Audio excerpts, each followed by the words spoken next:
Time check! 10:30 na ng gabi. So, ano bang oras? Ayan, 10:30 na. So, ito na yung midnight snack or midnight meal namin. So, meron tayong chicken adobo. Ano to, Chef Mike? Pork, sweet and sour. Siyempre, pansit. Pansit. Caldereta. Caldereta. Uy, lahat. And spring roll. Vegetable spring roll. Yes. And blackened fish, bake. Tapos, meron kami mga vegetables. Ano to? Cabbage. Ito cabbage.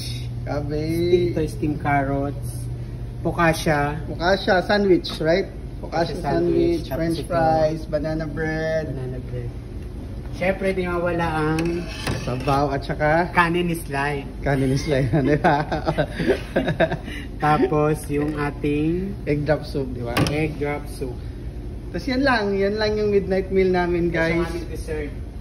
Yung dessert, ano ba yan? Yung cake. Yung cake pala.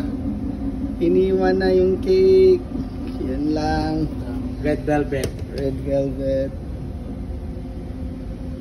At tapos yung salad, of course. Salad lang tayo.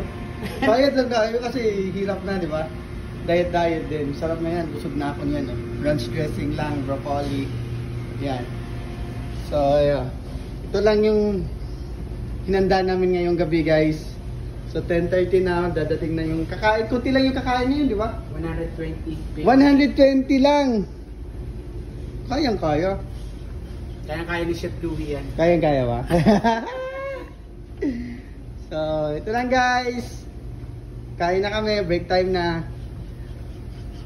Chef Mike, ano masasabi mo sa Thank you. kontrata mo ngayon? Masaya na achieve ko lahat ng mga gusto ko. Yun, offshore, di ba? Offshore, yun yung mga offshore, Vanna. Signing off na. Signing ngayong na umaga. Ngayong umaga. So, last night niya na ngayon dito, guys. Uwi na siya ng Pinas for 2 months. Enjoy. And 1 year sa offshore. 1 year, no? Grabe. Malaking pangangailangan. ilan ba binubuhay mo? 3 pamilya ko. 3 pamilya binubuhay. Kaya extend ng extend. Ito lang, guys. Mga pagkain. Pagkatapos nito, daming nagtatanong kung anong ginagawa. Siyempre, tinatapon na namin. Wala na, discard na yan. Kasi hindi pwedeng itira. Hindi pwedeng itira, di ba? Dispose na. Saan tinatapon? Sa dagat. Sa dagat. Siyempre, sa dagat. Kasi malayo naman kami sa shore. So, nasa batas yan. Pero syempre may mga waste and management tayo. Mayroong yung mga hindi dapat itapon sa dagat, hindi dapat itapon.